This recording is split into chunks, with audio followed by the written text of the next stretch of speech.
Hi and welcome back to my channel. Today we're doing some scene building with the new Cottage Cut Strawberry and Bees release. This is filled with some really adorable summer themed products, and I hope that you enjoy this card today. Here is a look at the Honey Bees die. This is the smallest of all the dies that I use, but it's packed with so many wonderful pieces. I'll be using the Ladybug Cupcakes. I'll be using the Ladybug from that set. This is an older set. It's called Ivy. I needed some limbs for a tree, and so I got a little bit creative and used this birch tree die for my limbs, and then I cut the leaves off of the stems from the ivy and colored them up, and that was what I used to create the limbs for my tree. This bee phrases is filled with several different phrases, obviously bee themed. It seems to be the trend this summer, strawberries and bees. And then of course, you know I love my flowers, so they did have this flower set that was part of the release as well. I'm showing you the difference in the sizes. You can see that the flowers are really significant. The sentiments are filled with so many different sentiments in there that die set is a little bit bigger as well. I've already colored up my flowers, and I'm just sharing with you how I like to shape them.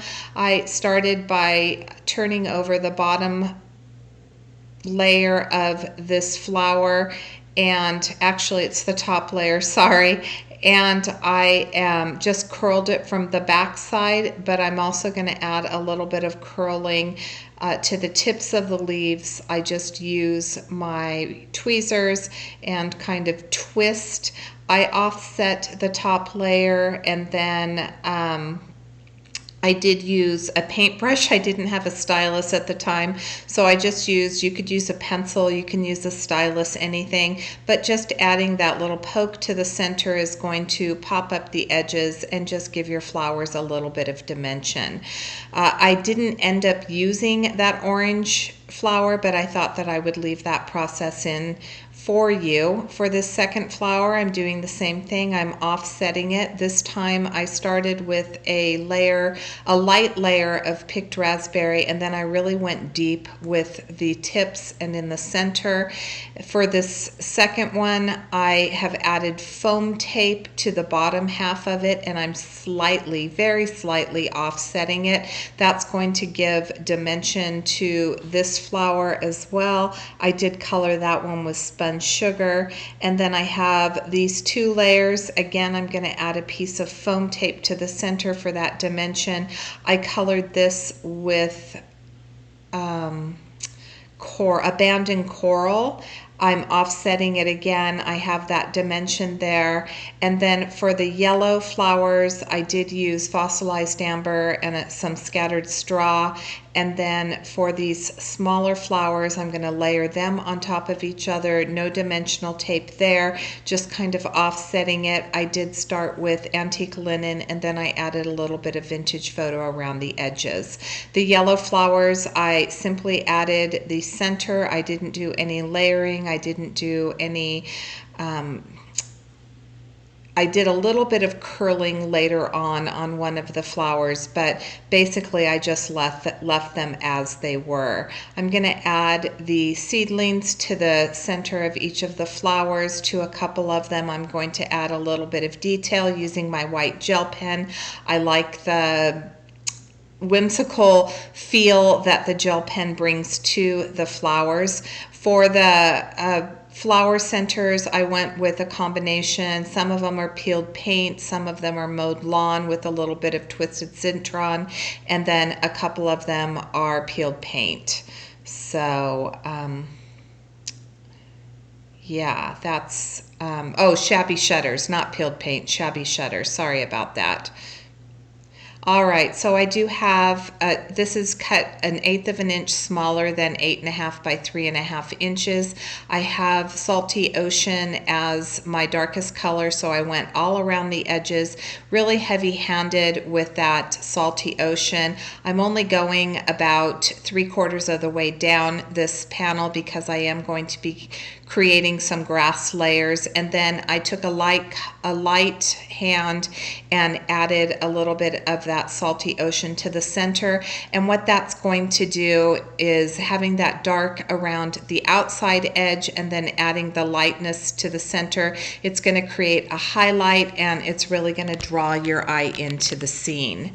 Here are the branches that I created. I did color up the branches using tea dye, and I did it, I colored the whole branch with tea dye, and then I went around the edges and added just a little bit variation in color, so a little bit darker in some areas because the twigs obviously wouldn't be the same color. For the ivy leaves, I went ahead and colored those with mowed lawn and I believe twisted citron. I had that layer of grass already created. I just needed to color it, so I used the twisted citron for that. I'm going to add 2 more layers. I actually don't have, well, I don't think I have a dye here for grass, but I did have a punch, you know, back in the days, the Fisker punch. I happen to have a punch to punch out those layers, those 2 layers that you're seeing. This is layer number 1. I'm going to add some foam tape to the back of it, and then later on I'll bring in another layer. For the beehive, I glued it to the edge, hanging off just a little bit on my card. I am right here. I trimmed down the grass, so I also trimmed off the edge of that beehive.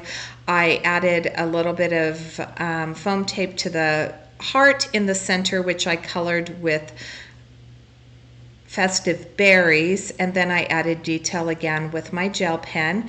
So building our scene with our flowers, I started with that orange flower. This is going to completely change here in just a moment. So I was getting an idea of where I wanted my flowers, and none of that ended up being where it needed to be.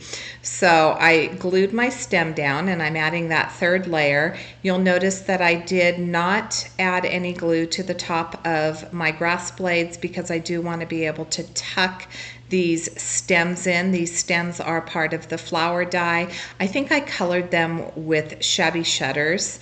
And then I'm going to start with this pink flower. So of course we do have that dimension because I added the dimension when I was building my flower. I tucked one of the yellow flowers in the grass, and then I added this orange flower, which is not going to stay there. That flower is going to go away because, as you're going to see quickly here, it's going to get too busy, too crowded. I wanted a little bit more space between my flowers. I felt like it was going to be a little bit bottom heavy if I stayed with this composition. So in just a moment, through the magic of editing, I am going to pull that orange flower up.